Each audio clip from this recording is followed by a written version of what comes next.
Hey, what's going on? It's Bill Burr, and it's time for the Thursday afternoon, just before Friday, Monday morning podcast. And I'm just checking in on you. I just realized, why am I checking in on you? Huh? I mean, I used to check in on you just to see how your work week was going, you know? I'd pop in. How's it going? How's old fucking... You know, that chatty fucking chick down the way and everybody's fucking business. Did you have to go to fucking H? Yeah. You know, I check in on you. I see how you were doing. But you know what? You're living my life now. You're home. You ain't working, right? You know, all of us fucking douchebags in show business, we don't fucking work, right? We just fucking sit around. And then we make you videos telling you how you can be better people, right? Yeah, that's right. You know why? Because you're the good person. You're the good person.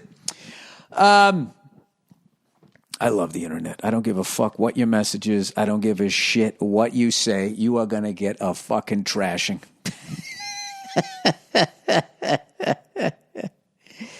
Hey, everybody. I take responsibility for my part in polluting the oceans, and I will try to consume less and recycle. Shut the fuck up, you fucking celebrity cunt! He's against pollution. Listen, we've all been cooped up now.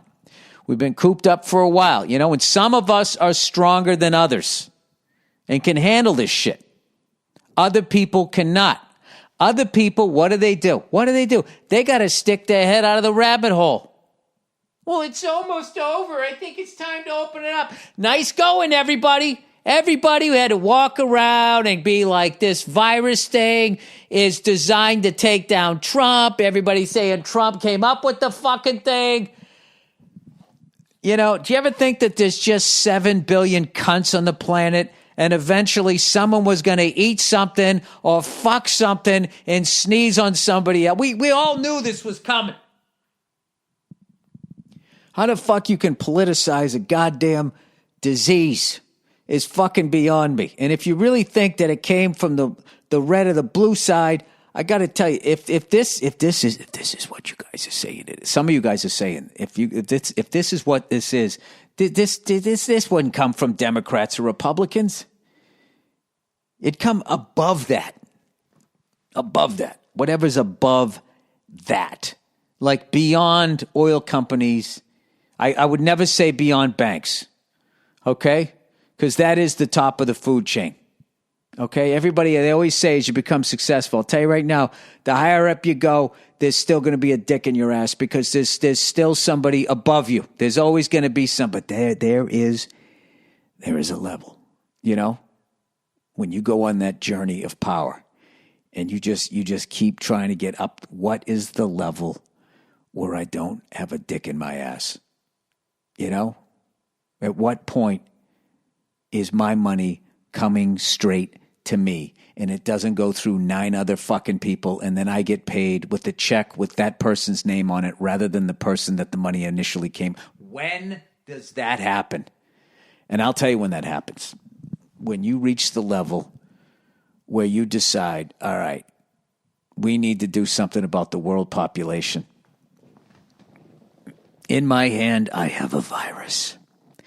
In my other hand, I have the cure.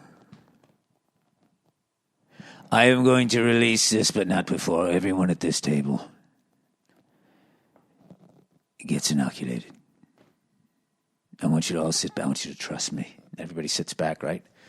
They fucking get inoculated. Is that the right fucking word? I don't know. I'm not at that table. And then that's it. Does everybody feel fine? Everybody has the antibodies. Wonderful. And then they just take the little glass thing off. The birds are away.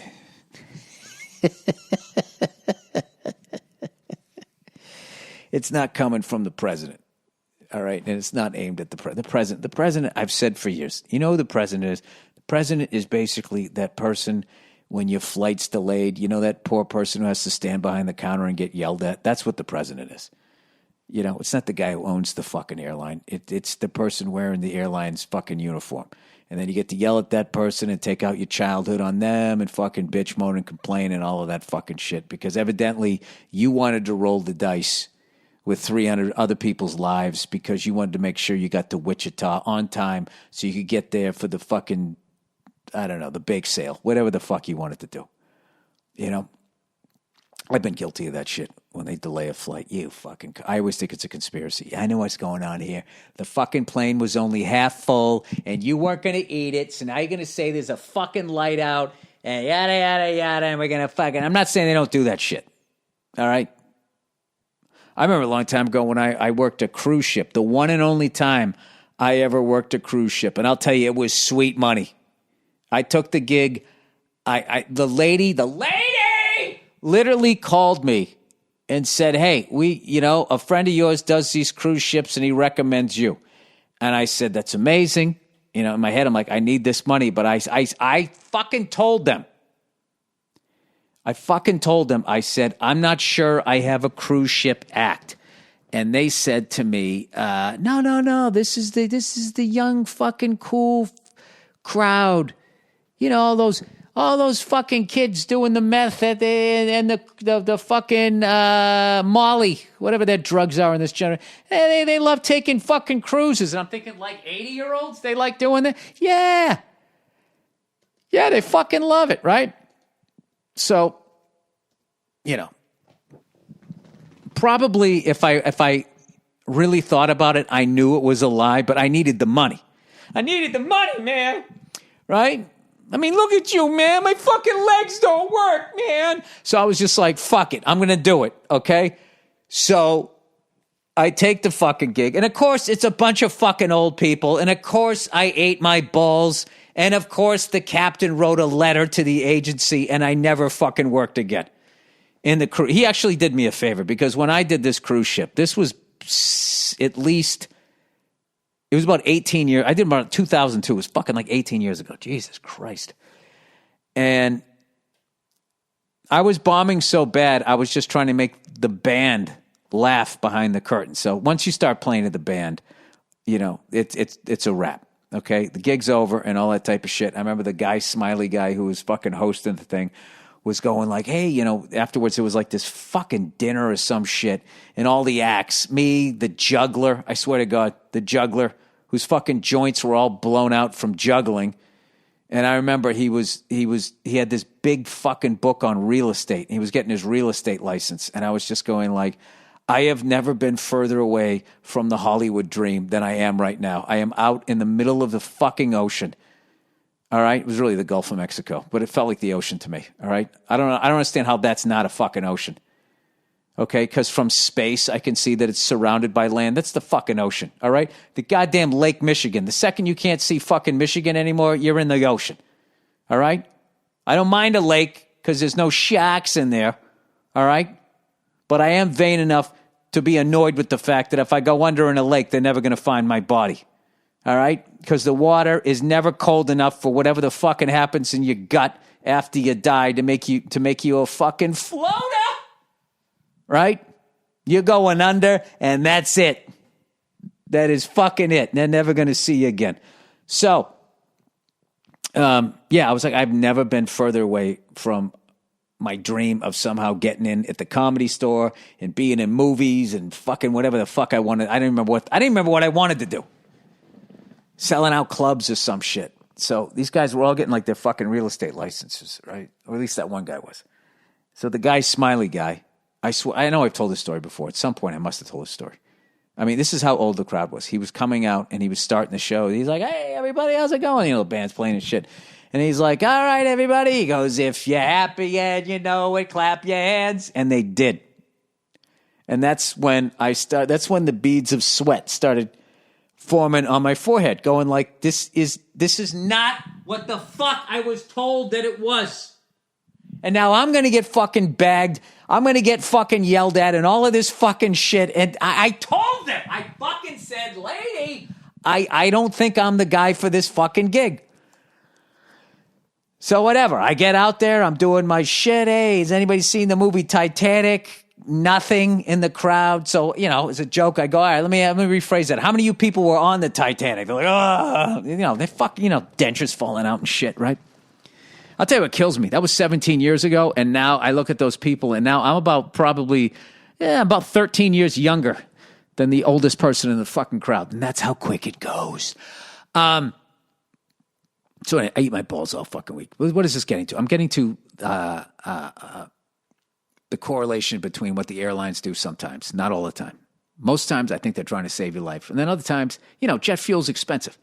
So they're going to say, it smells like shit too much in the aft bathroom, They throw in one of those fucking aviation terms, aft, inside the cabin, expedite, I even think that's a fucking word. I think they just gave that word for fucking stewardesses so they could sound like they're running shit. Post 9/11, pre 9/11, they never tried to expedite the boarding process.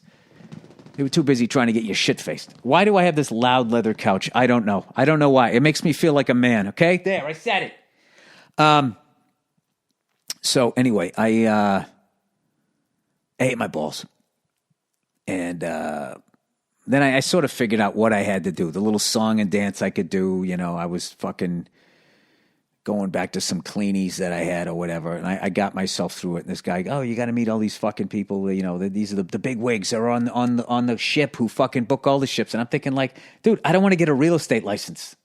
Okay, I want to get on fucking TV. And by the way, there was no internet connection, no cell phone, no fucking nothing. You went out to sea and your loved ones did not hear about you. They'd watch the news every night to see if the fucking ship went under, right? And when it didn't make news, they're like, well, I guess it didn't sink, or they're in the process of it right now, and they're going through. They've probably seen their first shark at this point, hoping the hypothermia kicks in and numbs them from the neck down before that thing comes up and takes a what do they call that thing? The test bite, little Hey, try a little tapas, see what that tastes like. Yeah, that's kind of edible. That's when you want to be near a fatty, somebody nice and fucking marbled, right? Like a fucking cowboy steak.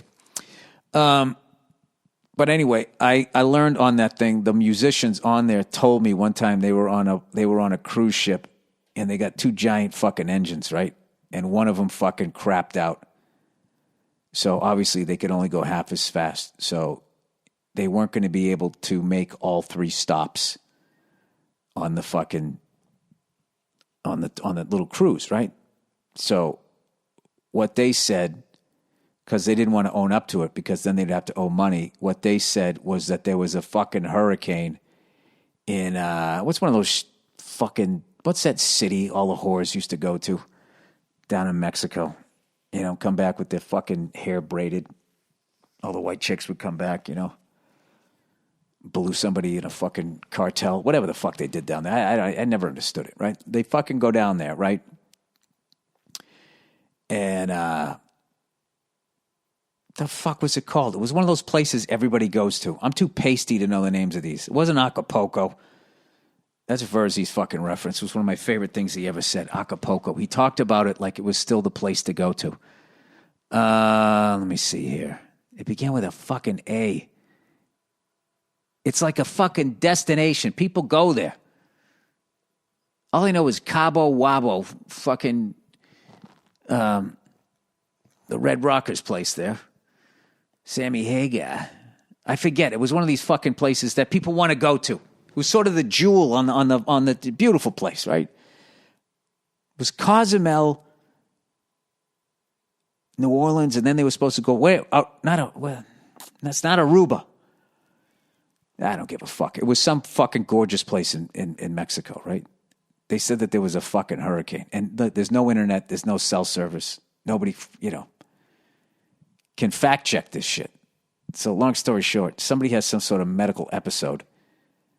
All right? And the nearest port is the port where they said that there was a fucking hurricane. So they ended up having to go there, and they pulled in, and it was a bright, sunny fucking day, and there's like 5 other cruise ships already there, and they totally got busted, and everybody got fucking pissed. And then I think they just gave out free hot fudge sundaes to those fat fucks, and everybody went into a diabetic coma, and by the time they got to Cozumel, they couldn't even remember anymore. Something like that. As telling that story, I'm like, well, why wouldn't they just fly a fucking helicopter out there? I don't know. But that was the story that was told to me. So I don't know if that makes any fucking sense. Speaking of which, me being on the wrong gigs, I've been cleaning up my office here going through all kinds of shit, actually taking out photos that I took years and years ago when you used to have the disposable cameras, and I got like photo albums, and I'm trying to put them all away and everything, and I've just come across some shit that I have not seen in fucking like 2 decades. And one of the things, I actually posted it. I'm reaching it for it here. I posted it on my Instagram. You know, not really thinking, because the woman's full name was on it. So I want to clear her name here. I was doing this gig. I'm not even going to say where. I should have blocked out her last name. I wasn't fucking thinking. It just struck me as so funny. And I literally remembered when somebody handed me this fucking note. Oh my God, the name of the college is on the back of this fucking thing. Are you fucking, that's where I was? Holy shit. I thought I was in Colorado. They all run together. So anyway, I had to do a nooner. Now, a nooner, if you're new to this podcast, is literally it's a college show. It's just a stand-up show in the middle of the day. It's not necessarily at 12 noon. It's usually around 1 o'clock. And at colleges, that means you're going to be performing in a cafeteria. If you're lucky, a room off of a cafeteria. And you're going to come in and do a late-night set in the middle of these fucking 18 to 22-year-old kids trying to eat grilled cheese sandwiches, you know, write a paper or whatever the fuck they're doing. They are hell gigs. And I used to have to play like a game mentally. I would have to go somewhere mentally when I went. I would immediately walk in and I would just think, in an hour, I'm going to have my check and I'll be in my car and I'm going to leave. And no matter how fucking humiliating this is, I'm never going to see these fucking people again. And I'm going to have my $700, which was huge. Before taxes, of course. But by the end of all the bullshit and the travel and everything, it was probably like, you know, $175. But what you do is, if you had another gig later on that night, okay, then you were doubling up. So you took the fucking humiliation because you needed the fucking money, right? And after I would say 99% of my nooner gigs, as I was driving away, I was already on my flip phone, late 90s, early 2000s cell phone, calling my agent, and I was saying, dude, I'm never fucking doing one of those again. That was most fucking humiliating. And they would sit there going, yep, okay, I get it. I mean, it's up to you, right? And then like a week later, he'd be booking me on some more and be like, now listen, I know you said that you did want to do nooners, but it's my job to bring you all offers. Okay, you're making this amount of money, but I can add $700 for it, which will pay for your flight and all your travel and blah, blah, blah. And I would just be like, you know what, just book me. Book me before I say no, right? Then he would book me, and then I would go up and I would eat my balls, and it would just be like, you know, and then I would bitch him out. Now, that was how it went.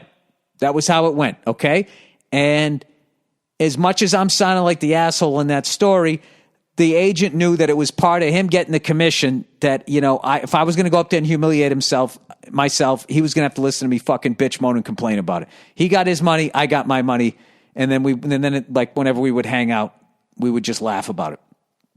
So anyway, I'm at this fucking college that I thought was in Colorado. And the only reason why I'm not telling you the name, because the name of the lady's out there, and I feel really bad about it, but I already posted the fucking thing on Instagram. So I go up to do this fucking nooner, all right? And I went up there, guns a-blazing. It was a packed fucking house of people walking around with no fucking clue that there's going to be a show. I get the typical fucking intro where it's just somebody soft-spoken, yeah, comedy show, VH1, I love the 80s, please welcome Bill Burr. And then I would just have to fucking walk out. And then they're like, hey, how's everybody doing? And then they're looking at like, what the fuck is going on? And you would literally do 3 jokes before they even understood what was going on. And then, of course, there'd be the class clowns, and I was immediately the substitute teacher, and then they'd get going, and then I would have to shut them the fuck up while, for the most part, working clean. All right? So I really had to go hard with what they looked like, you know? And I don't give a shit. Big nose, fat ass, I don't give a fuck what it was. I was going right for the jugular because I still had another fucking 57 minutes. So anyways, I go up there. And, in defense of the school, I was judging this gig by all my other nooners, because occasionally there was a good nooner. And I went up there with a chip on both fucking shoulders and just started eviscerating everything. Afraid to even pause because I didn't want to hear the lack of laughter. And I was just like an auctioneer up there blowing through my act and shitting on everything, the state, the school, anything that I could anything that would get me to not stop talking. And the funny thing to me, my delusionment, I actually thought I was doing all right. And all I remember was there was this guy, he was walking by, cafeteria, they had the ceiling to floor glass windows. And this guy came walking by, and he had on this sky blue fucking 3-piece suit, but he also had on a cowboy hat and these brown boots, looking like J.R. Ewing. So I go, look at this guy out here. Jesus Christ. He looks like he's trying to get a loan for a horse, is what I said, right? Which I thought was a decent joke. Got nothing, right? And I'm plowing ahead. And then all of a sudden this kid came walking up, and it might have been the lady who handed it to me, and just handed me, I was about 12 minutes in, and it said, "Can you wrap it up in 5 minutes?" I was just like, I had mixed emotions. Because half of me was like, lady, I'll wrap this up in fucking 4 minutes. I don't give a fuck. But then I was thinking like, oh, I'm contractually obligated to do an hour. If I don't do an hour, I'm not getting paid. But I knew it was going bad enough that she was literally, in the nicest way ever, giving me the hook. Like Showtime at the Apollo, the Sandman came out. This is the white version. It's a very nice, capitalized, dashes, the whole fucking thing. She let me get out of there respectfully rather than making me take the beating I deserved. So I wrapped it up. All right, you guys been great. Thank you. And I got off. And then she actually apologized to me and said, sorry, this was a bad idea, blah, blah, blah. And she gave me my check and everything. I ended up apologizing. I felt so fucking bad because she was if she just read me the riot act and kept the money, or here's your fucking check, you godless New York liberal, whatever she would have thought of me back then. But she didn't. She actually gave me the check. So if anybody looks at that, it is funny to get. I mean, I've never gotten that ever. I only got it once in 28 fucking years. Can you wrap it up 5 minutes?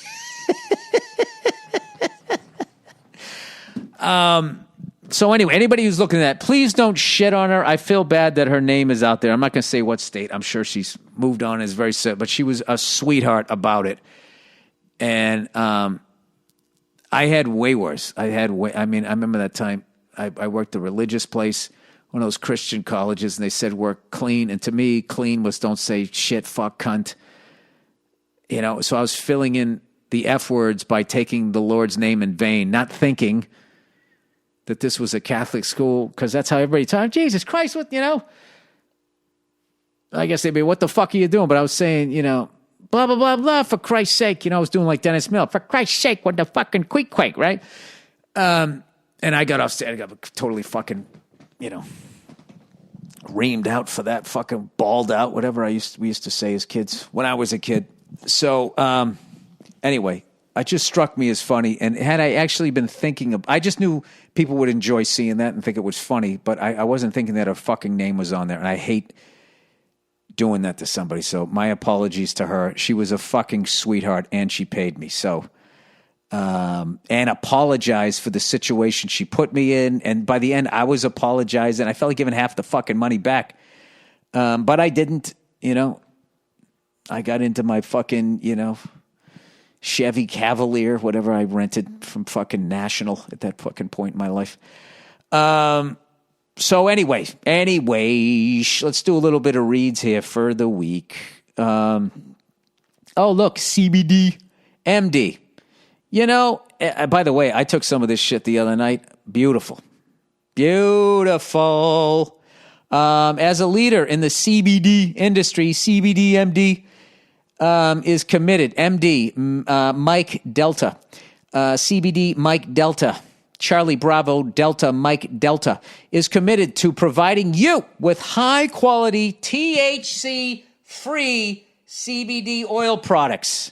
All right? This is all above board. Whether you're not for you, hey, man, like I was just like tripping, man. This ain't for you. THC free. Tango, Hotel, Charlie, free. Charlie, Bravo, Delta, oil products. Whether you're gunning for a raise or an Olympic gold medal, you need to stay at the top of your game. Everyone from weekend warriors to pros like Bubba Watson, Steve Smith Sr., and Jorge Masvidal. Trust CBDMD to give them the natural support and relief they need to reach their goals. And with so many world-class professional athletes turning to CBDMD, you can be sure you're getting a safe, clean product. From tinctures, I already looked this up. I don't know how to say that. To topicals, to bath bombs, which are the shit, and even pet products. I could have used that for my fucking pit bull years ago. Not saying that will stop it from eating your neighbor. All right? Let's clarify that. They've got something for everyone. Talk about your personal experience with it. Well, I tried it the other night, and I fucking felt great, and then I woke up, best 8 hours sleep I've gotten in a long time.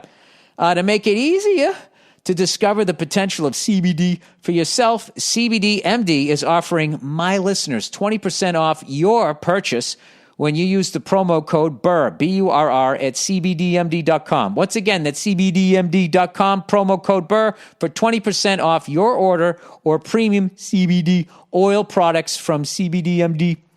All right, Indochino, they're back. Having clothes that fit just right can be a huge confidence booster. Especially, you want a pair of slacks that really compliments your ball bag. All right. Describe any particular issues you've often run into when shopping for clothing. All right, I'll let you guys know on something I haven't told everybody before. I am a big fan of the male thong. Okay, and one of the problems I have had is it's great up until about lunchtime, and then afterwards the chafing sets in, and it really affects my mood and my attitude around work. Okay? Talk about how you feel when you find that rare piece of clothing that fits you just right. When I finally found a male silky smooth thong, I mean, my ass was happy, and then my chi was happy. Indochino was started on the belief that custom clothing shouldn't cost a fortune. Describe how wearing your custom piece, I think I already did that, motivate your audience. You guys got to get this shit. With Indochino, you can get made-to-measure clothing at fair prices, including suits, blazers, shirts, and coats. Yeah, if you can get a custom suit at a fair price, I mean, this sells itself. People don't need to know about my undergarments there.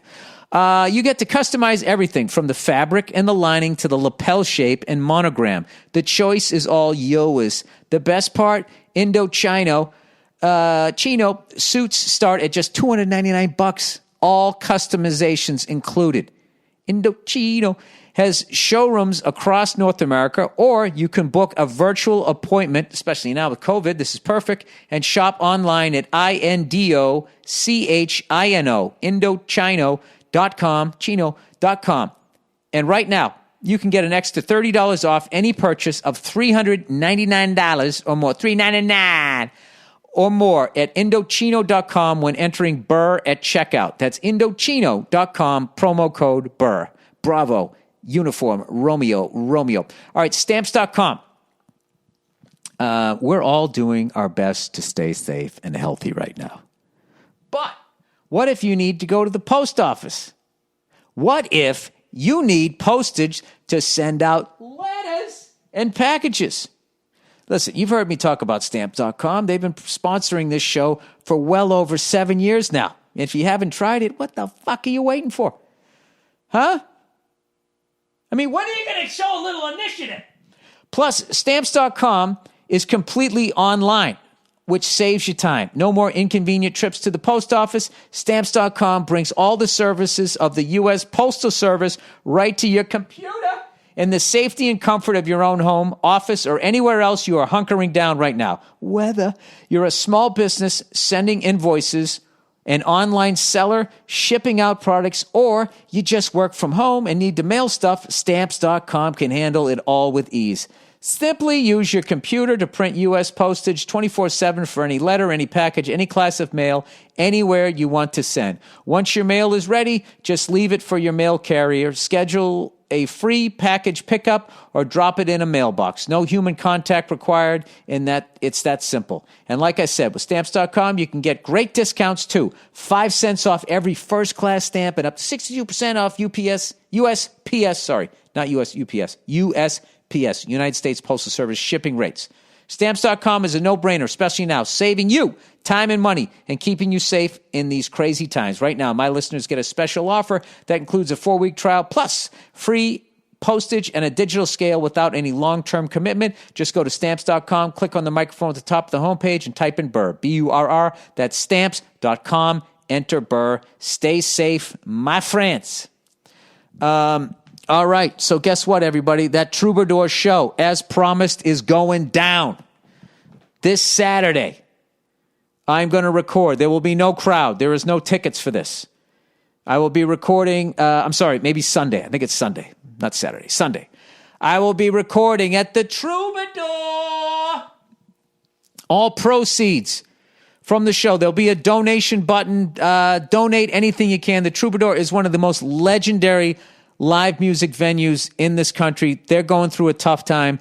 There's all this bad stuff, all this negative stuff about people doing stuff to other people, all the fucking, race stuff, all of this shit that's going on. It's just a really, lot of news that just makes you just not like people. You know what I mean? Just how can human beings treat other human beings this way? There's a lot of that shit going out there. So this is something positive that I'm trying to do in the middle of this thing. I promise I will make a black and white video talking about what a wonderful person I am beforehand. Oh my God, I should do that. But anyways, we're going to videotape it. I'm going to have autographed posters that you can buy, all of it other than the shipping costs out to you guys. I'm going to use Stamps.com to send it out. All of that shit is going to go to the Troubadour, and if it goes well and I'm able to raise them some money, which I really hope, so someday when you guys can come to LA, you can see the next great band there or one of your favorite bands. I mean, everybody from Jackson Brown, Guns N' Roses, Richard Pryor, Steve Martin, all of these people that I love have all played there, all broke out of that place or whatever, just worked on getting better in that place. It's going to be an absolute honor to perform there. And like I said, anything that you can donate. I know everybody is going through a difficult time here, so I know that this is a big ask. But, if this goes well, I'm going to probably just once a month to help them get through this shit. And then, like I said, when the second we can fucking poke our heads out of the rabbit hole and it's safe, I plan on doing a run of shows down there in front of you great people and at that great venue. And I just make sure that place doesn't go away, because I know that people are losing their favorite diners and shit like that. Anything, something positive. Okay, there you go. And with that is the podcast. I watched one movie this week. I watched The Five Bloods, the new Spike Lee movie, or joint, as he says. Delroy Lindo absolutely killed it. Some of my favorite fucking actors are in it. Check that out if you get a chance. And I went back to Ozark. Just absolutely phenomenal show. I don't know why I stopped watching. I got busy, and then I literally get overwhelmed when I get behind in shows sometimes. So now I finally have the time, because people, I'm gonna tell you this right now, and if you hear the excitement in my voice, it is because I'm excited. My office is almost finally fucking clean. All right. And when this thing is fucking clean, I cleaned this out. I cleaned out my fucking garage.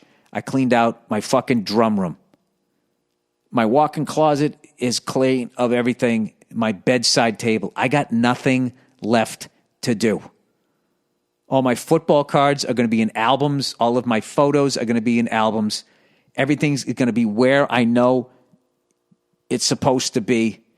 And then I'm going to have nothing but free time. And I need a TV show. I mean, other than the fact I got a newborn and a 3.5-year-old. But, when they're both napping, I could sneak off, watch an episode. I could go play some fucking drums. The whole world's fucking wide open for me. I'm back off the sugar, everybody. I'm off the sugar, but I'm back on cigars. I have 2 cigars left. I'm going to smoke both of those this month, and then I'm back on the fucking wagon. Because you know what? I don't have any more cigars in my little humidor there. And then I'll just, that's it. Okay? I saw some bad news today. Just shit bums me out. I just don't like seeing all this fucking negativity. It's why I don't try to watch the news. I fucking hate watching it. So I was stressed out, and I grabbed a nice ice cold fucking root beer and a nice tasty cigar. And I got to admit, I fucking enjoyed the shit out of it. I really did. But, I got 2 little ones and I got to stay alive, so I can't fucking do it. But I got 2 more, and I'm definitely going to fucking smoke them this month. That's it. And then I'm back on the fucking wagon. All right. And I'm saying that out loud. So if I don't, then you guys will give me shit, and then that'll get me back on.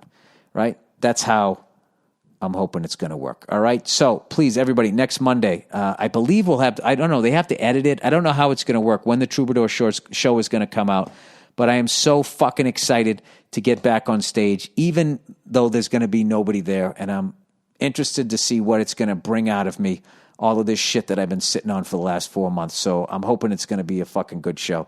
Other than that, it's just a great fucking cause. All right. That's it. All right. God bless you, you cunts. Have a wonderful fucking weekend. And I will talk to you on Monday.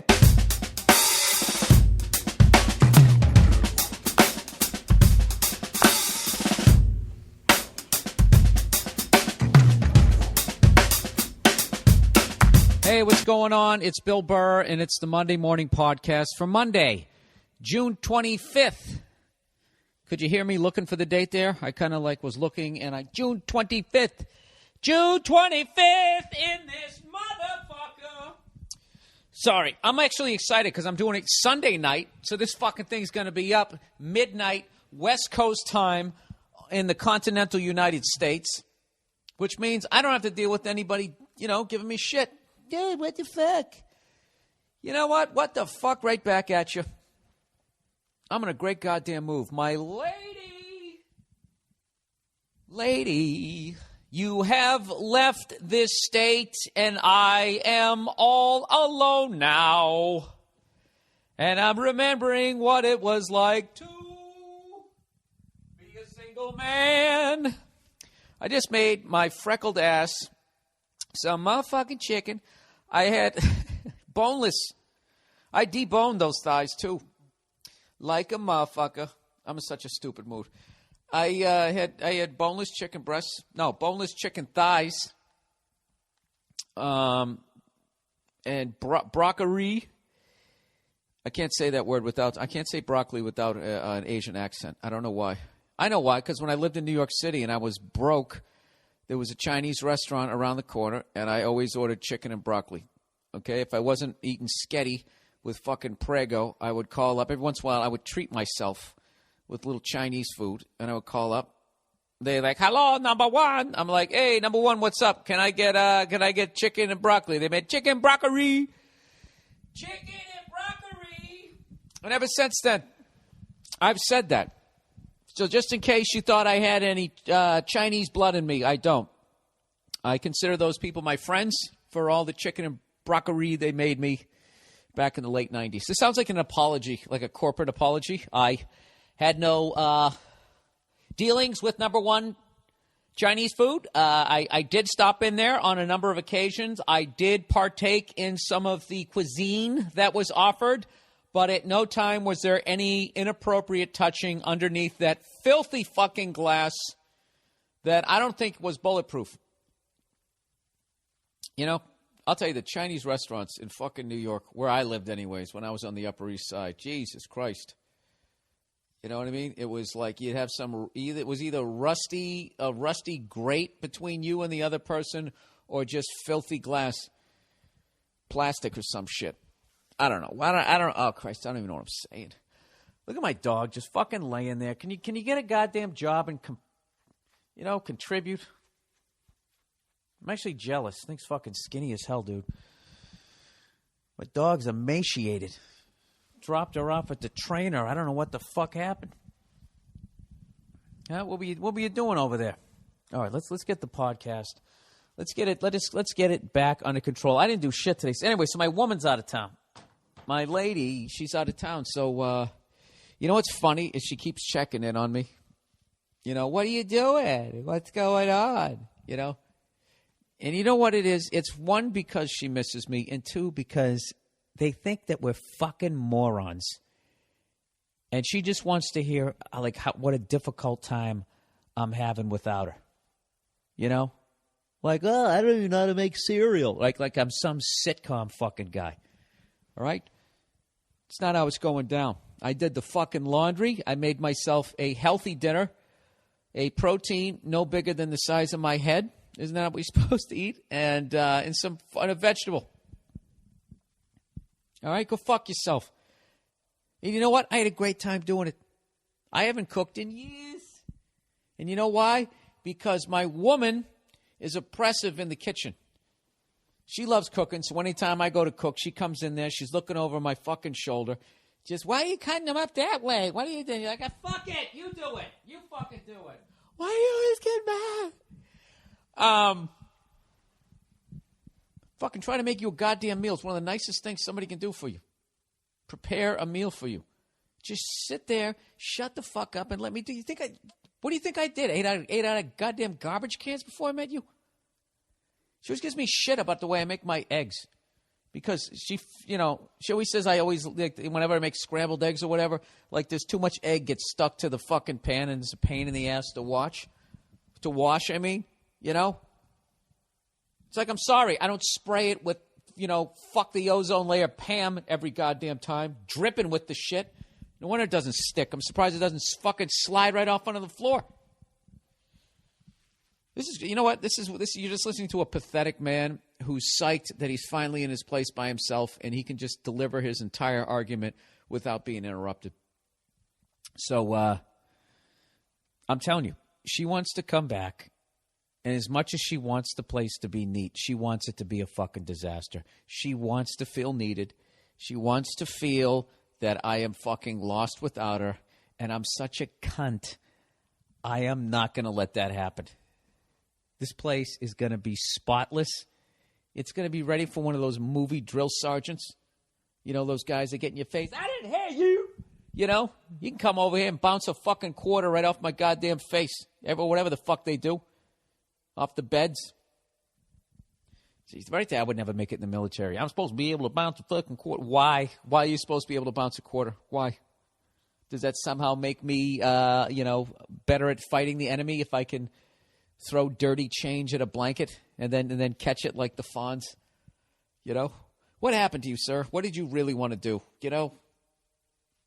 Did you really want to do this and scream at people? That was your dream, to scream at people for your entire fucking life? That's what you wanted to do? With that Hitler fade?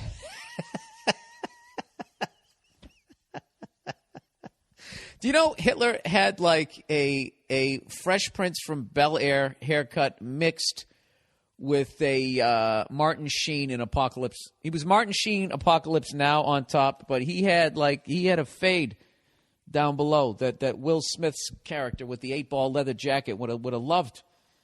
He would have loved it. I'm sorry, I've been watching a lot of shit about fucking mass murderers lately. And he always comes up, of course, you know what I mean? Can't have a thing about mass murders without Hitler, right? Just can't fucking do it. Can't have a rock show without Zeppelin, man. Stairway to Heaven. You know, that's what he is. You got to fucking have that shit in there. So that's my goal. That's my goal. And I'm actually wrestling with this. Should I leave the place a little bit dirty so she feels like wanted? Or should I just go fucking like, you know, just come with the pimp vibe? Like, this place is fucking spotless. All right? So you need to mind your P's and Q's, whatever the fuck those letters stand for. What does it stand for? Somebody's going to know. Somebody actually knows when you say mind your P's and Q's. There's some douche listen to this. Yeah, you're a douche. All right? That knows what the fuck that stands for. And they've just been waiting for somebody to fuck it up. all excited so they can be like, I know what it means. Well, send me a goddamn email. And by the way, I haven't said the email for a while here. Oh, what a segue. Fucking classic right there. I should teach a fucking podcast class. You know somebody's going to do that. Somebody's going to teach a podcast class the same way somebody teach a comedy class. And that's what you do when you're failing. Whenever you're failing at what you do, you teach it. All right, there we go. We just insulted teachers. All right. The email is bill@themmpodcast.com. Bill at the capital M, capital P, oddcast.com. Bill at the mmpodcast.com. All right? If you don't fucking know it by now, just hit stop and rewind on your little player, and you'll be fine. Oh, by the way, can you guys, I know I really appreciate all the input and all that stuff that you guys send to me, because God knows if you didn't send it to me, I wouldn't be able to do this podcast. See, without you, I'm nothing. As they slowly dim the lights and I go into some sort of pandering fucking song. Like that Jackson Brown song, singing about the roadies, like he gives a shit. You know? I think he fucking pissed them off and they weren't setting his piano up right, so he wrote him a song just so they'd stop fucking with him so he could get rid of his tour. And then somehow he goes out of that to, oh, won't you stay? Just fucking, the whole thing is, I hate pandering. I don't like it. And you know what the worst part of pandering is? Watching a performer go on stage and pander to the audience is watching you fucking animals eat it up. You eat it up every goddamn time. I gotta tell you something. We played a lot of cities, but Hartford, you guys are the best. And they'll be, woo! Give me a fucking break. There's nothing good about Hartford. You know, you don't believe me, ask the Whalers. Why do you think they left? You couldn't even hold on to the fucking Whalers. How does that make you feel, Hartford? You know why they left? Because that stupid-ass song used to play. What's it called? The Brass City Orchestra? Speaking of sports, I think my good friend Paul Verzi's a little upset with me. He's been on this Robinson Cano thing, I swear to God, since I've met him. And he's the classic dude, I called it guy. And he I don't know. He called he's brought up Robinson Cano to me so many fucking times, like a year or a year and a half ago. I told him, Paul, like I actually put like a gag order. It's like, you have to stop bringing this fucking guy up. You're making me hate this guy, and I don't hate him. I don't know what he said 6 fucking years ago whenever fuck Cano came up, but Paul Verzi believes that he is the only person in America that realized the potential of Robinson Cano.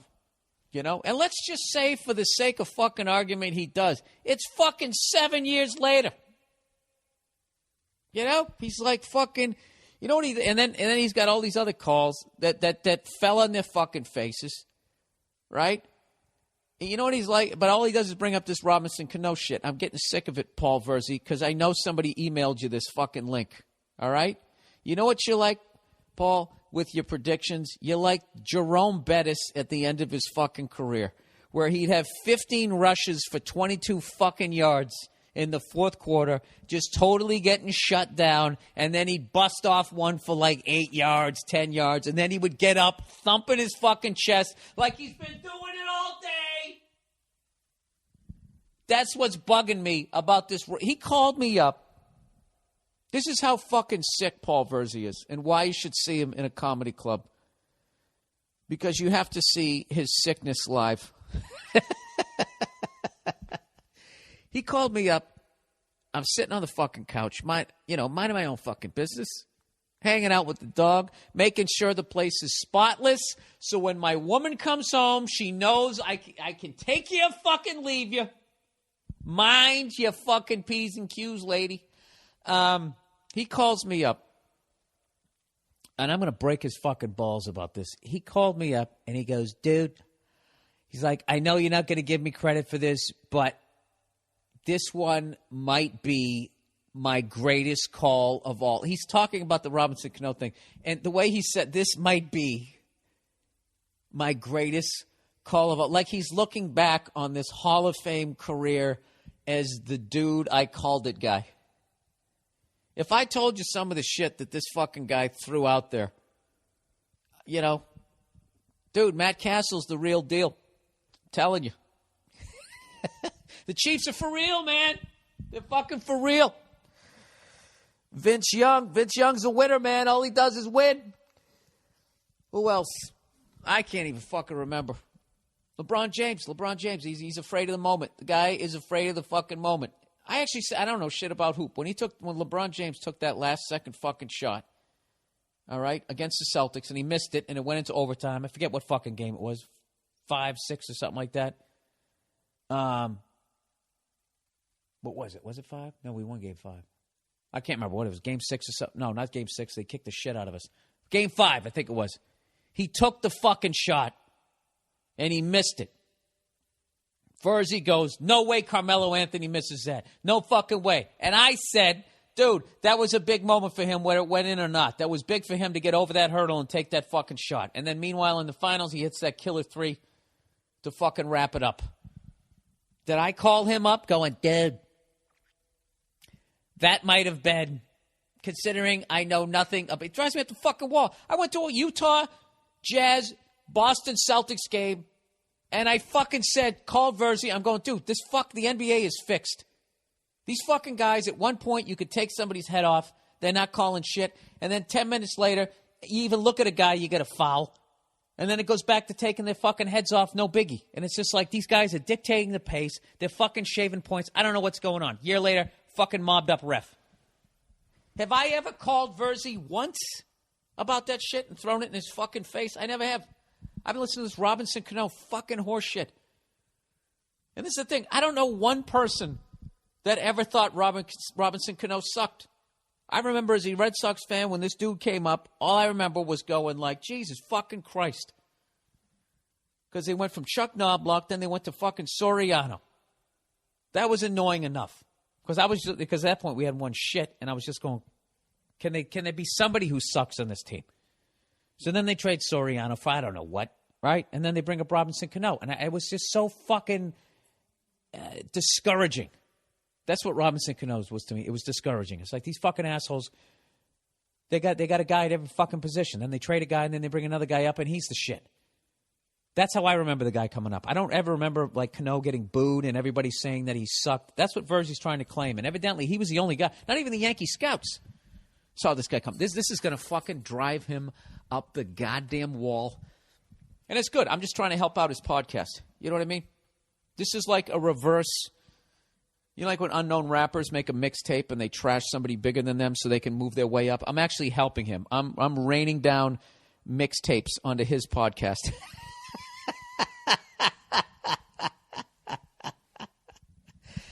All right. Now listen to Verzi's podcast and listen to him fucking trash me. All right. I think his podcast should be called The Dude I Called It podcast. I love the guy. I'm just breaking his balls. He's fucking hilarious, and he is one of the best feature acts in the country right now. So if he's opening for somebody, no I'm kidding. He's why can't I compliment my friends? I just can't fucking do it. He's a looker. All right, let's plow through here. I just gave him a window. That's right. You can't compliment me, and you can't give me credit whenever I fucking pick something. I gave you credit, Paul, when you said I got a feeling Tom Brady's going to get hurt, and he blew out his fucking knee. That's your best call. This Robinson Cano shit, okay, you can stick that in a fucking pillow and, I don't know, and do something with it. Go spoon with it, because I don't give a fuck. You're not getting credit for it. You never will get credit for it. Oh, by the way, did you guys see, I know I'm talking a mile a minute. I'm sorry. I'm excited. I made a fucking dinner for myself, and it worked. All right?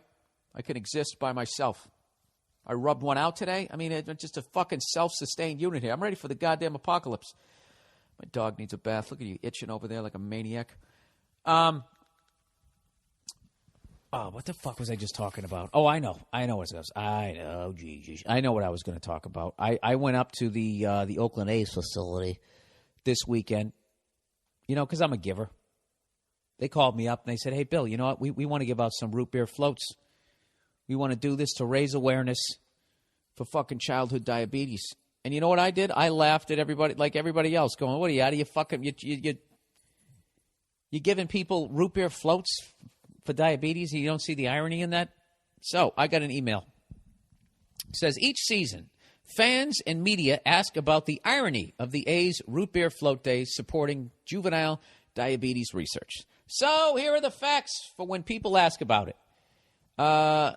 Basically, eating too much sugar is not a cause or a factor of type 1 juvenile diabetes. If there's any doctors listening, let me know if this is right. Type 1 diabetes, also called juvenile diabetes, or insulin-dependent diabetes, is a disorder of the body's immune system. In type 1 diabetes, the body does not produce insulin. Insulin is a hormone that is needed to convert sugar and starches and other food into energy needed for daily life.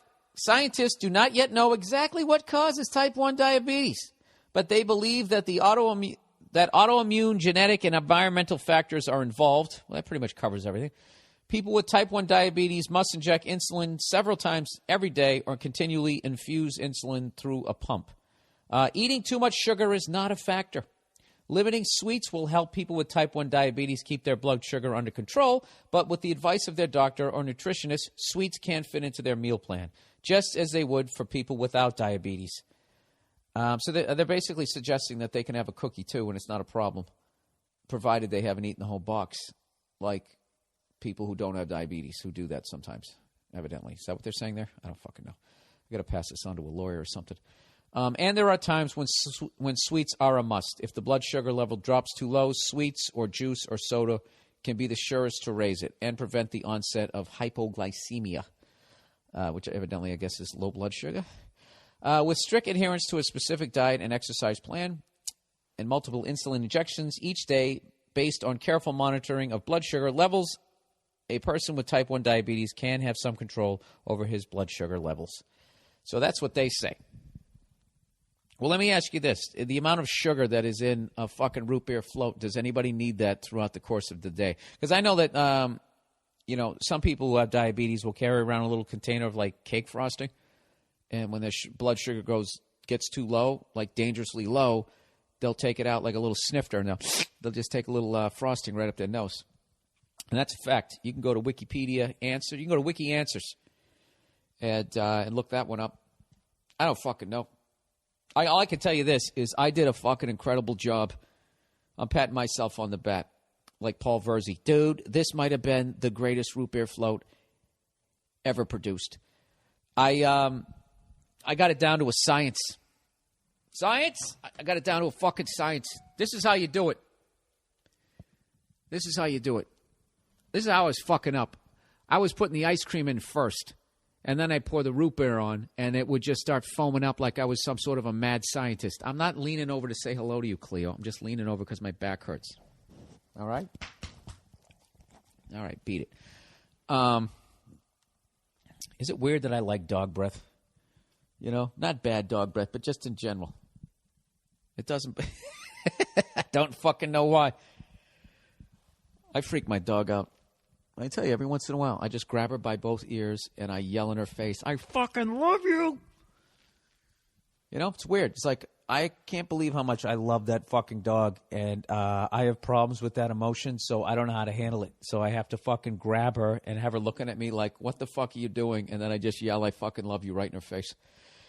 If I told you that before, I don't give a shit. I got a fucking hour to fill here. So anyways, this is how, so the root beer float, what you want to do, people, is you want to fill your mug about 40% with root beer or orange soda, like a lot of people do, and kind of making like a cream sickle out of it. I don't know. 40%. And then you take a nice glob of fucking ice cream and you slam that fucker in there, okay? You try to let it slide down the side of the glass. You tilt it like you learned in bartending school. All right? Because you don't want it to splash, because then you're going to have that foam fucking problem again. You let it slide. This is me. This is what I did.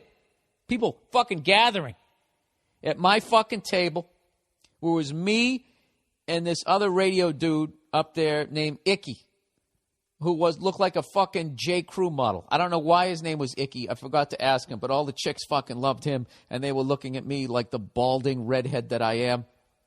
And of course, like most balding people, I'm trying harder. Like that short guy out on the court's got his fucking dick on your leg playing defense in some bullshit pickup game, right? One of those guys. That's how I was making these root beer floats. I was fucking killing it. That's how I was raised. A little bit of pride in your work. So, I got it down. So I would let that thing slide in like a ship being set off to fucking sea. You know when they do that shit? Oh, they don't slide it down a ramp. No, they don't. They fill the whole fucking thing with water. What the hell image is that? I don't fucking know. Whatever. Like a fucking pontoon boat in a snowstorm. I don't have an image for it. Whatever. Let the fucking, like Quint slid down into the jaws of that shark in the end of Jaws. Except he's not kicking and screaming. He's enjoying it. Like he wants it to happen. No? All right, whatever. So I slide the fucking ice cream down. There's only a little bit of foam. And then what you do is you put a little more ice cream in. And then you top it off with a little bit of root beer. Okay? Then you take a napkin. All right? You put it on the outside and you hand it to him handle fucking first. That's what I was doing. That's the way it went down. In case you were wondering. And then I what did I do? Oh, fuck. I went out and went to an Italian restaurant. And I'm sitting there ordering this really nice Italian restaurant in San Francisco, and I swear to God, I looked over, 2 tables over, and it was fucking Joe Montana. Joe Montana. I almost started shrieking like a girl. Joe Montana is the Michael Jordan of quarterbacks. He just is. He's the best I ever fucking saw. There's nobody near him. Fuck all these goddamn fantasy football stats guys. I don't give a shit. Joe got you to the playoffs, and when he got to the playoffs, Joe won. Joe went 4-0 in fucking Super Bowls. The classic story, they're down against the Bengals. He's sitting there in the huddle during the TV timeout, right? And he just, hey, that's John Candy in the crowd, right? Just totally fucking, hey, whatever. Just going to go out, throw the ball around, win another fucking Super Bowl, right? Unfucking believable. So I was freaking out. I actually had a buddy of mine ask me, he goes, dude, did you go up to him? Did you ask for a picture? It's like, dude, are you out of your fucking mind? It's fucking Joe Montana. First of all, I wouldn't interrupt Screech if he was eating and ask him for a goddamn photo. This is fucking Joe Montana. Joe fucking Montana. I wouldn't ask Joe Montana for a photo. I wouldn't interrupt him for a photo. If I just saved him from fucking drowning, I wouldn't ask him. I wouldn't impose. I wouldn't. It's fucking Joe Montana. That is the biggest, most legendary fucking athlete I've ever seen. He's up there with. One time I was in Vegas and Michael Jordan walked through the casino like late at night with like 3 security guards flanking him, wearing one of those NBA I'm the greatest basketball players of all time suits, looking like $1 million. That fucking hoop earring that looked like a goddamn, I don't know, like a fucking horseshoe just made out of diamonds hanging out of his ear. It's just everybody stopped. Even degenerate gamblers, everybody just stopped as he fucking walked by. He was right up there with that. And I saw Dr. J at the ESPYs last year. Those my big 3? They got to be. Those are the 3 biggest guys I ever saw. It's fucking unreal. Joe Montana. I just kept looking over at him. I said it to my waiter when he came over. I was just like, is that fucking Joe Montana? And he was all geeking out going, yeah, it is. I was like, oh, fucking Joe Montana. I said the F word like 15. You know what it is about Joe Montana?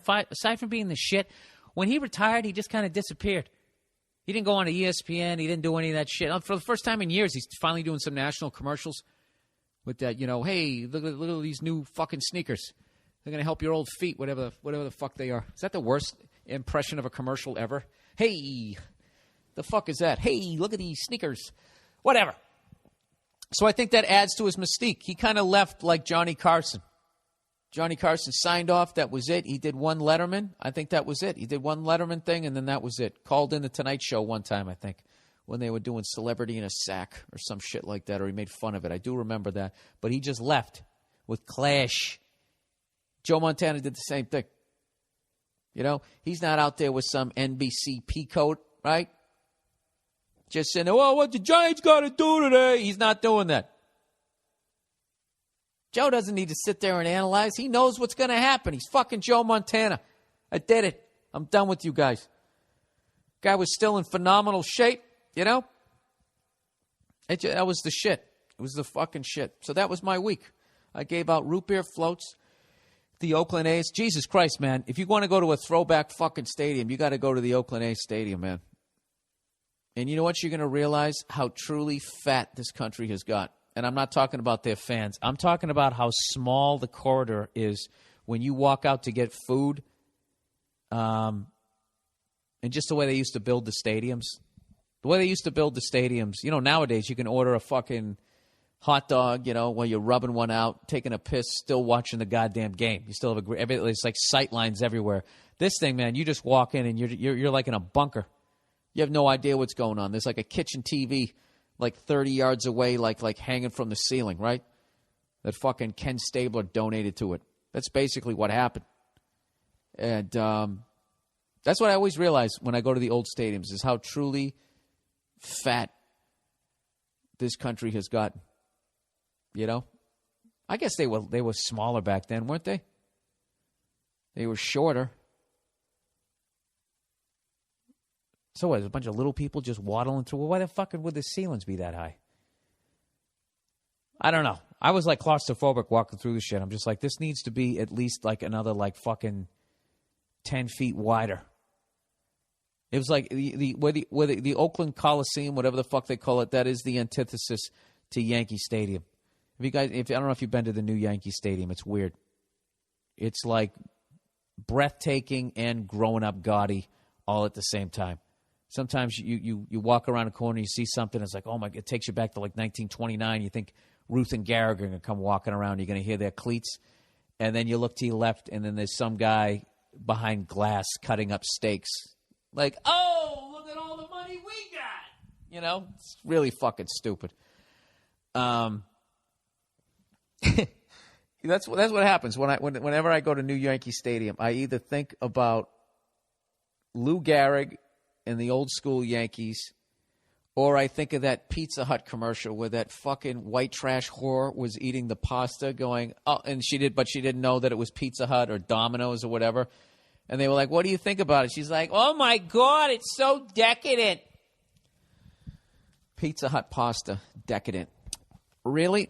Speaking of corporate entities, it's time for a fucking commercial. Here we go. Commercial. All right. There's only 2 this week, everybody. You know, some cunt actually said, commercials are only 30 seconds long on TV. Why don't you get on it? Are they as entertaining as these are? I don't think they are, sir. And they're not only 30. What about those infomercials? Maybe I'm doing a little mini infomercial. You ever think about that? You know, why don't you just fast forward through it, you fucking moron? All right. Advertisement number 1, Amazon. Amazon. If you're going to buy something online, you want to support the Monday Morning Podcast, this is a great way to do it. And you're also supporting the Wounded Warrior Project, all right? You go to my podcast, BillBurr.com. You click on the podcast page, and then you click on the Amazon banner.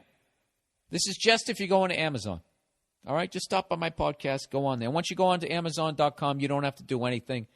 And then you want to buy something, go ahead and buy it. And they kick a certain percentage back to me, and then I take 10% of that, and I round it up to the nearest fucking 100, and I pass that on to the troops. All right? It's a great way to help out my podcast, and a great way to support the troops. All in one, 2 in 1. Like that Guy shampoo that has got the shampoo and the conditioner right in it. Right? All right, the next one. This is it. This is the last one for the week. Gamefly.com. You got 18,000 video games available. Do you play video games?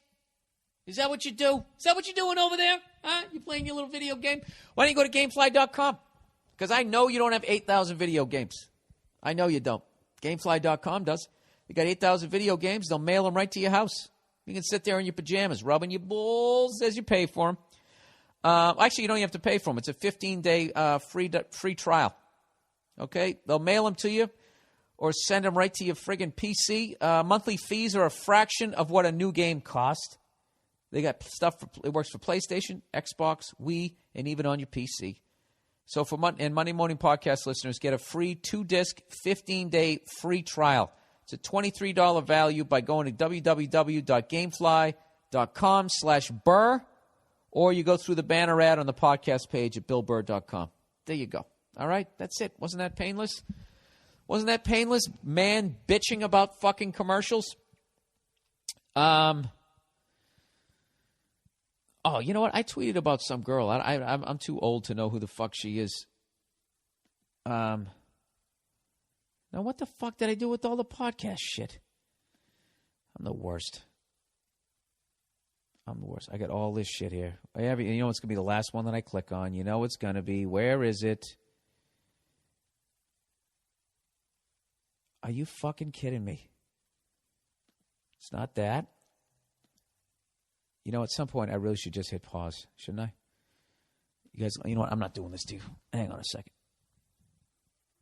All right, I'm back. Dude, I got to tell you something. I hate this. This is a reverse commercial. The new MacBook Pro can suck a dick. I fucking hate this thing. It's unfucking believable. I knew how to use a laptop before I bought this thing. Now, I don't know what the fuck is going on. I never closed the window. Where the fuck did it go? Dude, do you know something that cunt that's in your iPhone, that Surrey bitch? Do you know that, like, they sit there and, like, gather all the information that you talk about to that bitch so she can, air quote, help you out better? That iCloud shit, you just giving them all the stuff that you do. Like, they're a bunch of fucking creeps over there. They really are at Apple. Bunch of fucking voyeuristic fucking weirdos. They got that whole J. Edgar Hoover vibe going on over there. Every fucking thing you do, like they're peeking in. They're fucking nerds. They don't know how to get laid. So now what they're doing is they're standing outside the window of everybody in this fucking country with their dick in their hand, trying to figure out what the fuck you're doing. How is that legal? Why don't they bring it up? Is there some legal mumbo-jumbo that I automatically agreed to the second I fucking bought this phone? I don't talk to that robot bitch at all. I cut her out of my life. You know? That fucking John Malkovich just giggling like a little goddamn schoolgirl. Just having a great fucking time with it. Annoys the hell out of me. All right, upcoming shows. I'm going to be in the Inland Empire, Ontario, California, June 29th, 30th, and July 1st with Cleveland, Ohio's own Jason Lawhead and Kevin Shea. Kevin Shea is going to be out there. Going to be at the Hampton Beach Ballroom Casino, July 14th, and the Newport Yachting Festival Center, or whatever the fuck it is, July 15th. And I'll be at Caroline's in New York City from July 26th through the 29th. And I will be making a beeline to the Opie and Anthony program to defend my honor after Joe DeRosa mercilessly, evidently trashed me last Friday on the show. Okay? Now, I know that I shouldn't get mad at him. This isn't Joe. This is his addiction. All right? The sensation, he had a nice run. You know, his album sales started falling off. He got the sickness. All right? He was exhausted. He went away, and now he's coming back, and he's lashing out at the people that helped him out in this business. Okay? Fucking Joe DeRosa. Taking swings at me while I'm still sleeping. Taking fucking pot shots at me while I'm fucking trying to get my goddamn beauty sleep. You know? Isn't that exactly what you'd expect from a shoulderless, half-Egyptian fucking son of a bitch like Joe DeRosa? Oh, that motherfucker. That goddamn motherfucker. All right, let's get with the question here. Obsessed friend, or as I read it the first time, obese friend. Obsessed friend. Hey, Bill, first and foremost, I like your podcast. Thank you. I wanted to get your opinion on something. One of my male friends. Do you have female friends? I don't get how that works. I really don't get how that works. I had such a funny conversation. Oh, Jesus, was I giggling. I had this conversation with this guy one time, and we were talking about guys, like women who have guys friends, straight guy friends. And we were both saying that we didn't like it. Like, I don't like Nia to have guy friends. I don't like it. I don't like these guys fucking hanging around. And this guy summed it up perfectly. He goes, two types of guys hang out, are friends with women. Gay guys and guys trying to fuck that woman. And that's exactly it. He put it a little more colorful than that. All right? But that's exactly how I feel. You know, I don't have any female friends. I have a few, but it's like if I see them at comedy clubs, that's it. We don't fucking hang out, though. You know? Like, oh, I'll come by, pick you up, let's go to the movies. If I'm doing that with you, I'm trying to fuck you. You know, there's no, like, what am I, sit around and talk about reality TVs or whatever? Can I be more condescending to females? Whatever the fuck it is you guys talk about? Anyways. Sometimes guys, I think, have female friends so they can fuck their friends. I don't know. I've never been able to do that. I just, like, it's on the table. This is, you know why I'm here. All right? I'm not here to fucking borrow a bracelet. You know? Do you know those guys are the guys that get the most goddamn ass, other than just those fucking type A fucking, they just got that thing that makes girls fall all over themselves. I'm not talking about those guys who just, at 13, they could bang a 28-year-old hottie. I'm not talking about those fucking guys, grow a fucking mustache already. You know those guys? Like banging a teacher and shit, and it's like no big deal to them. I'm not talking about them. I'm just talking like regular fucking dudes who have to figure out a way to get some. Those fucking dudes who are straight and they do that androgynous thing where they start borrowing chicks' clothes or chicks like that, it's fucking over. It's over. When you got a little Steven Tyler in your tank, Anyways, what am I trying to say here? Yeah, you're wearing like scarves and you accessorize as you're dressing. There's something about it. Oh my God, I love that. What is that? Is that maize? What is maize? Is maize what corn is made out of? I was trying to think. What is that light blue shit that they have in New Mexico? Teal? Well, what the fuck do you call it? Aztec? Arapaho? Sorry, we annihilated you. Here's a casino. What the fuck is that shit called? Oh, God damn it. Who gives a shit? White guy pretending to be a cowboy. What the fuck is that? Pretending you have a ranch. Anyways. Where the fuck was I? One of my male friends who I've been friends with for a long time. Maybe this is a chick writing it. Who knows? Met this girl about a year ago, and she has since become good friends with my entire group of friends. This friend has become obsessed. Okay, the first person you're talking about now? That's what I'm going. That's how I'm reading this. Your friend has become obsessed with this girl and makes it unintentionally obvious to the world that he would do anything to be with her. He makes every possible attempt he can to be around her, to do stuff for her, and even helps her pay her bills. Well, I can tell you one thing. This dude is never fucking this girl. What kind of fucking approach is that? That's like giving away merchandise and then going, oh, by the way, that was $50. They're already in the car driving away. All right? What you got to do is hold that. Do you know how, like, people, this is how you bang a girl like this. Do you know, you ever watch a hockey fight?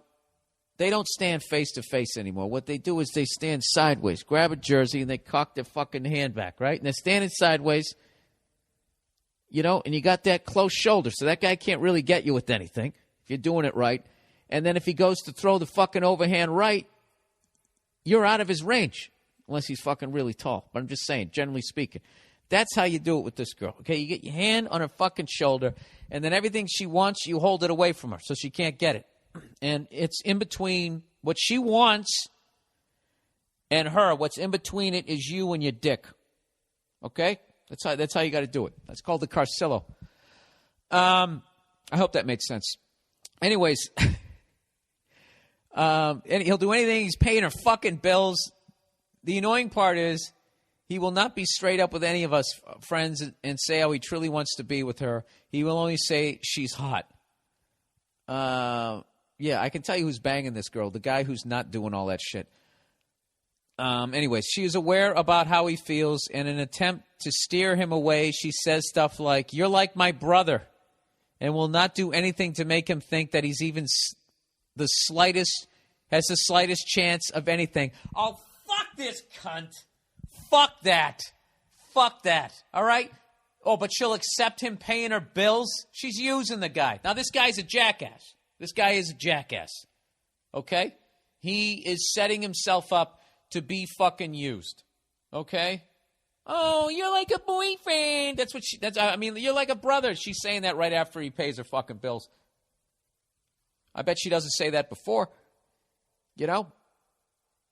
I don't know. I think this is obviously his fault. He's putting himself in this situation. But she's kind of a douche for using him like that. That really fucking annoys me.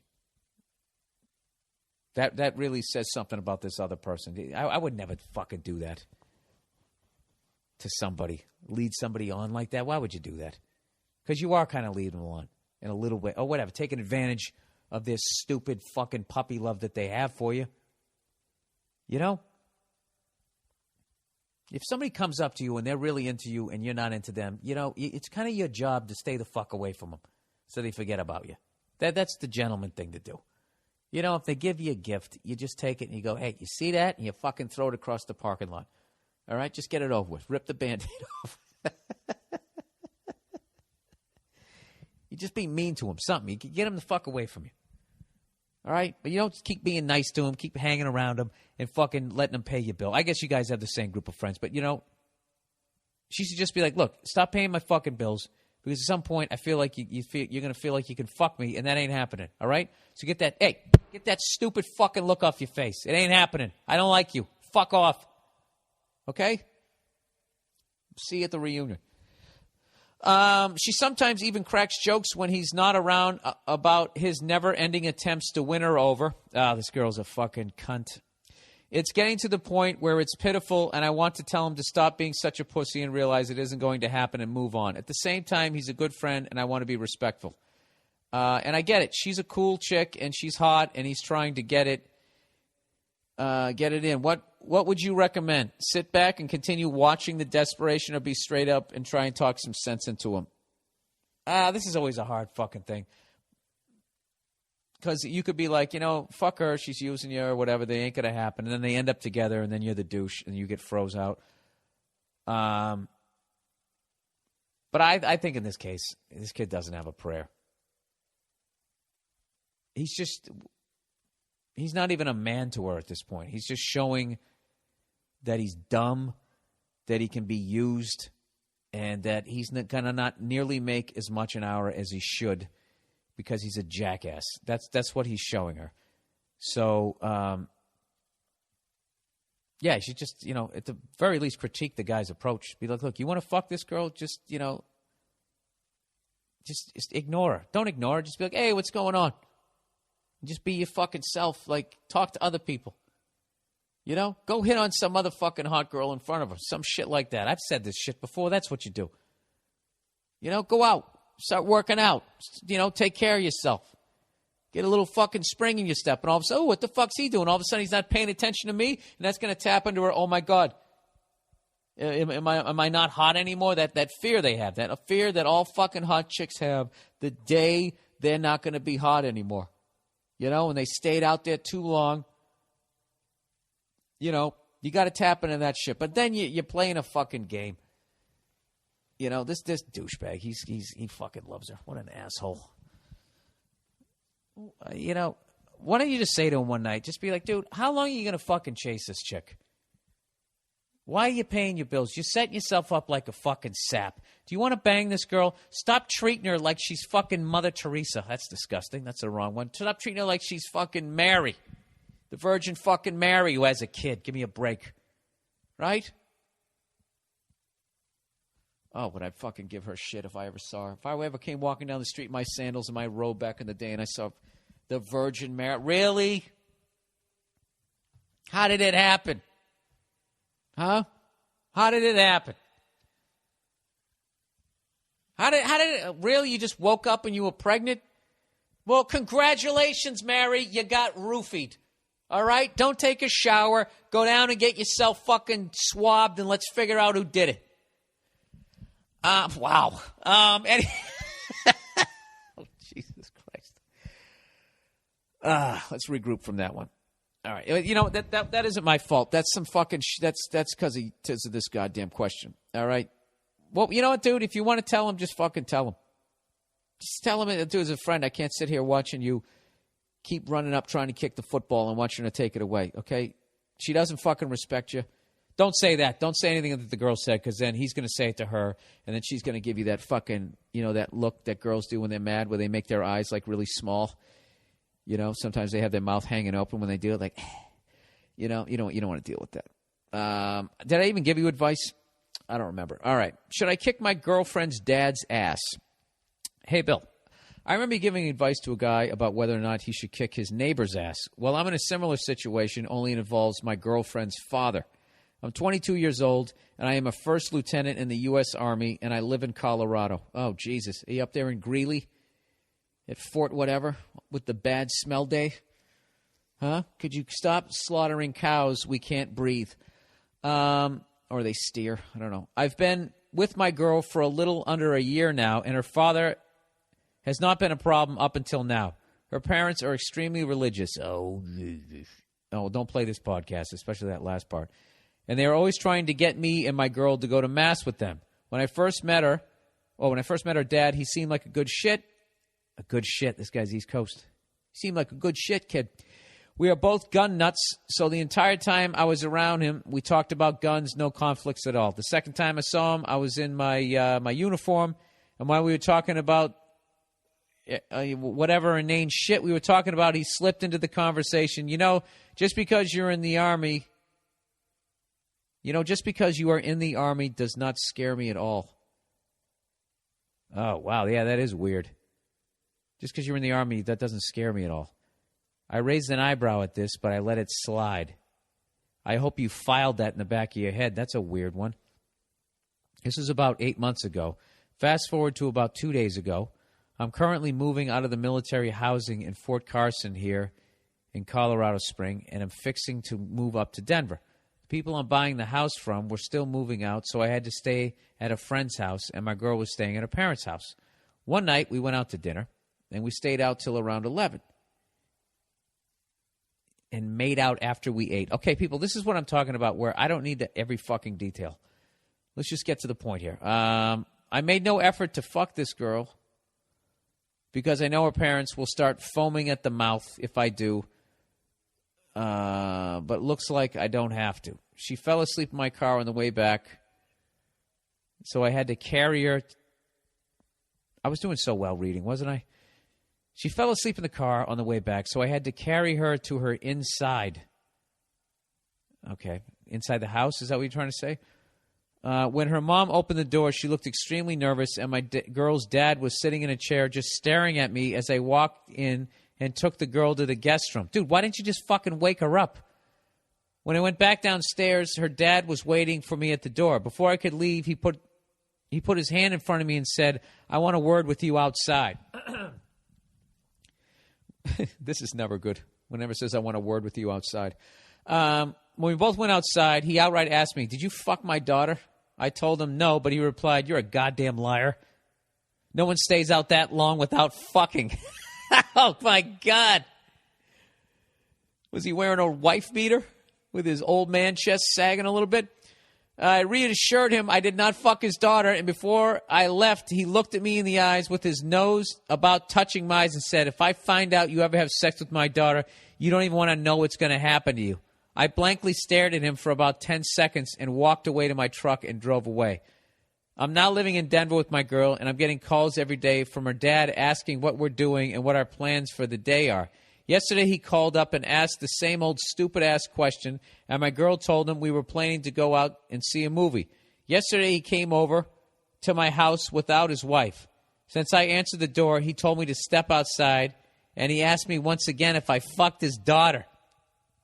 An almost identical conversation ensued, but this time I noticed he had a sidearm on him. Dude, this is okay. This is going beyond my my abilities here, buddy.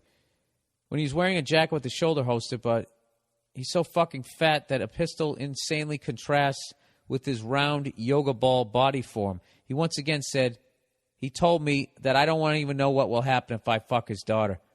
Bill, I need your advice. What should I do about this prick? I'm pretty sure that this guy has no idea that I went to Ranger School and that I have been trained to shove a knife in another man's neck with not a... All right, dude. What the fuck? This is what you need. I don't know what you need to do, dude. This is beyond me. Okay? This sounds like the beginning of one of those murders.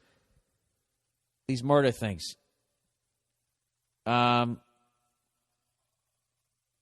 think I don't know what the fuck to do here. Don't listen to my advice here because I'm going to end up getting sued. This one's too deep. You don't need to kick this guy's ass. You don't need to do anything like that. I think you almost need to go to the cops. Does this guy have a license to carry? Why the fuck is he sitting there with a pistol and he keeps having this open-ended thing?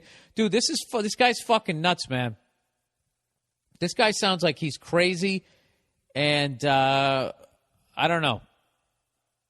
This is easy for me to say because I don't have any feelings in this thing. I would fucking say, you know what? You need to go back and move back home with your parents, and you need to live with them. And when your dad can accept the fact that you're an adult and you're going to do what you want to do, give me a call. But until then, I don't need some guy coming up to me making veiled threats with the fucking sidearm. All right? I'm not looking to get shot in the fucking head. And that's the thing, dude. I know you're a ranger and that type of thing, but the thing about a gun is that makes everybody tough. Okay? You can fucking kill Bruce Lee with a gun. So, you definitely do not want to go, Steven Seagal on this shit. Like, I don't know. This sounds to me like I would get out of that relationship. Tell her to go home and just say, listen, your dad is not ready for you to be in an adult relationship, and I'm not ready to die or get shot at or whatever the fuck it is he has planned. I am going to stay here and, enjoy my life without fat men coming up to me asking me what the fuck I'm doing with the women in my life. Good luck and God bless, and it's on to Chicago. Let's win there. That's what the fuck I would do. But like I said, I don't listen to me on that one. That is beyond. Yeah, dude, that's whole other level shit here. Yeah, guys, don't send me in shit like that. That's creepy, man. That's all right. Okay, let's move on. Hey, breakup advice. All right, let's try to break the tension here. I'm 27. I just broke up with my girlfriend of 2 years. We took a break for about 3 months last summer, got back together in September, and have been going together ever since.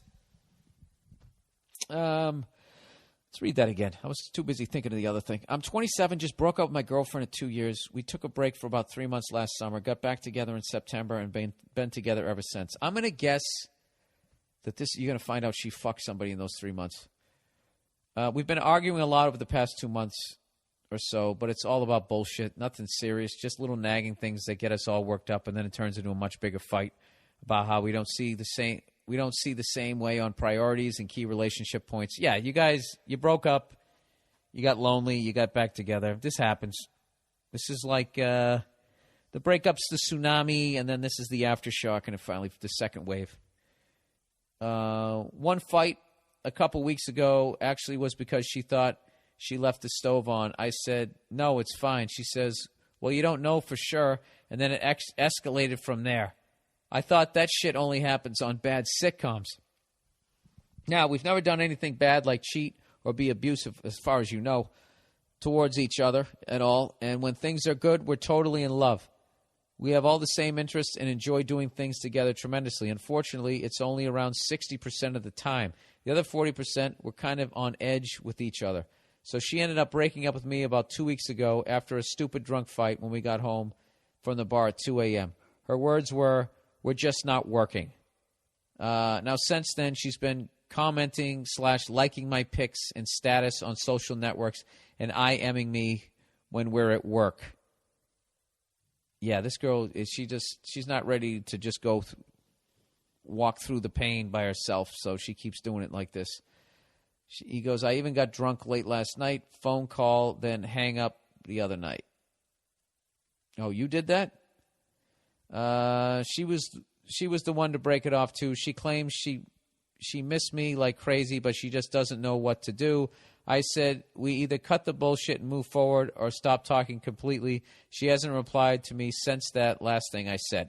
I really do love this chick and imagined us spending a very long time together at this point. I'm almost positive she feels the same way as well. But should I stop being a pussy and just move along? I'm not sure if these things can be worked out or we both adjust our attitudes or if there really is a more serious problem in the big picture of relationship. Any feedback would help. I don't know, dude. You know what, dude? Just take 3 months for your fucking self. 6 months. Just get away from her. Don't talk to her. 6, 8 months if you're still fucking. I don't know how long you guys. We went out for like 2 years. It's gonna take like 6, 8 months to kind of, it sucks. If you love somebody, it's gonna take that long just to kind of get it going again. But look, dude, if you're going to marry this chick someday, why not go out and bang a bunch of broads now before you get back together with her? And it's going to be her call because she fucking broke up with you. I always have the same advice. Just fucking focus on yourself. Get in great shape. Go out. Go chat up some fucking girls you think are out of your league. And who knows? You might meet a better one.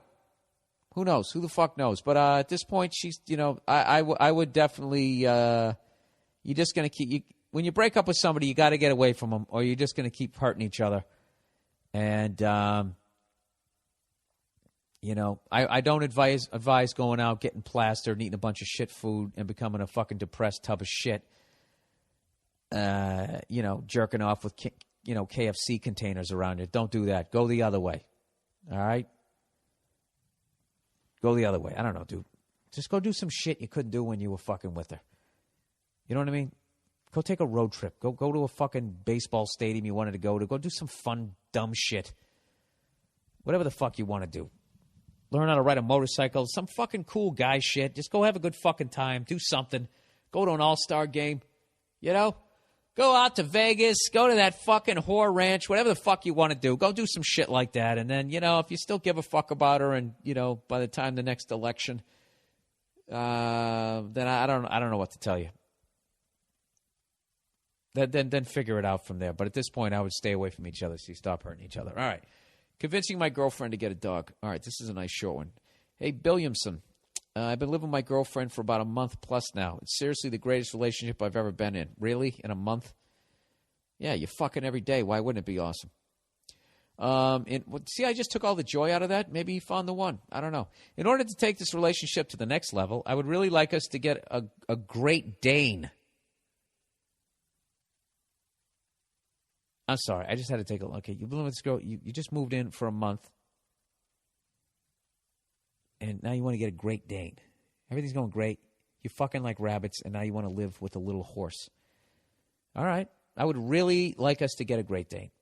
From all Great Dane owners, I hear they are the laziest dogs, that they don't require a ton of work in comparison to terriers, for example. Dude, but they take up the whole apartment.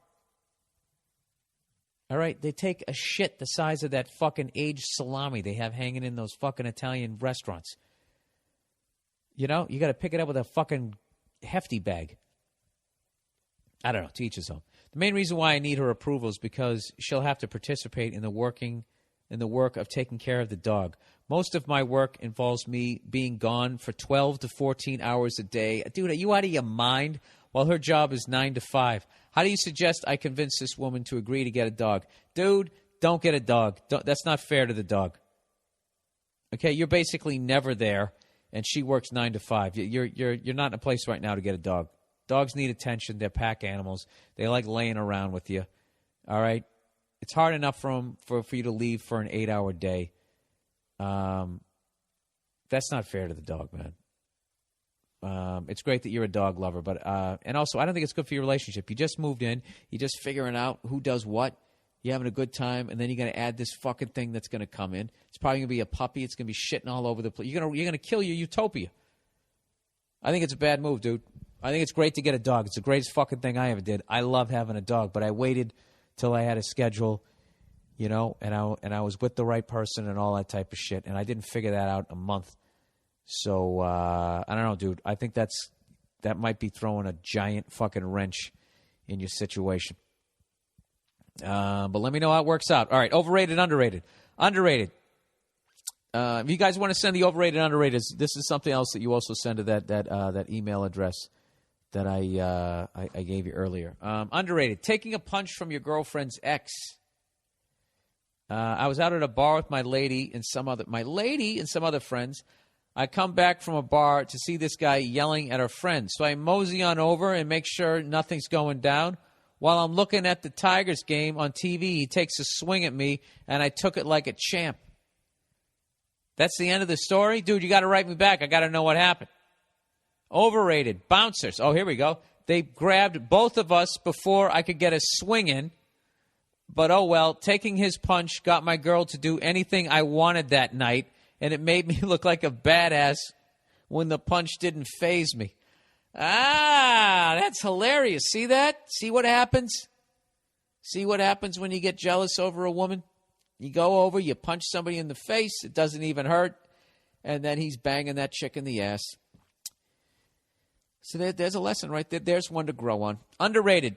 Cleaning your car. Clean that shit up. There's nothing worse than getting into a friend's car and having to place your feet between 2 months old of water bottles and coffee cups. Absolutely. I recently heard a girl on Ari Shafir's podcast. You guys got to check that out, by the way. That's another one of my favorites. Ari spelled A-R-I, Shafir, S-H-A-F-I-R. Podcast say that girls take that as a sign of how clean your bedroom is. I think it's true. One of my buddy's cars looks like a recycling center, and his bedroom looks like it hosted a Motley Crue after party. Except that's not cool, and there was no party. Yeah, absolutely. I fucking can't stand a woman with a messy car. You know, you get, oh my God, I have a cat. I'm sorry, and you got cat hair all over you. You know, and then you see what they ate for the last 6 fucking weeks. It's disgusting. And I hate when girls have like fucking half their wardrobe. It's disgusting. You know what I mean? And I imagine like a guy's filthy car has got to be even fucking worse. And I bet that's even more of a turnoff for a woman just because of the way we're set up physically. You know? I just look at them like, oh, this girl's disgusting. I don't want to bang her. You know? They got to look at you and be like, oh my God, this guy's disgusting. He's going to enter my body. All right, overrated. Drinking coffee to stay awake. Yeah, you might wake up a bit, but you function like an asshole and your breath smells like an ashtray. Eat an apple and go for a run. That's how you wake yourself up? Jesus Christ, that's pretty healthy. All right, YouTube video of the week. I actually just watched the first 10 minutes of this. This is fucking awesome. If you guys want to watch a great documentary, it's a documentary about bouncers. We'll have this on the MM podcast page. You can click on it. It's actually just called Bouncer Documentary, Part 1. And you get to see these guys tell their stories. You know, some of them are smart. Some of them are meatheads. I think they have a nice balance. Some guys don't want to get into a fight. Some guys are like, one guy's just like, sometimes I just want somebody to say something just to give me an excuse. And he's like fucking squeezing his fists together. He's sweating and shit. It's a great one. All right, that's the podcast for this week. Thank you, everybody, for listening. Once again, let me give out that email again, just so you have it, because I haven't given it out in a long fucking time. All right. Once again, if you would like to email the podcast, send your overrated, underrated, and all that bullshit, and ask me advice, whatever you want to do. It's bill@themmpodcast.com. All right, that's it. I hope you guys have a great week, and look at me getting the podcast up on time. All right, go fuck yourself.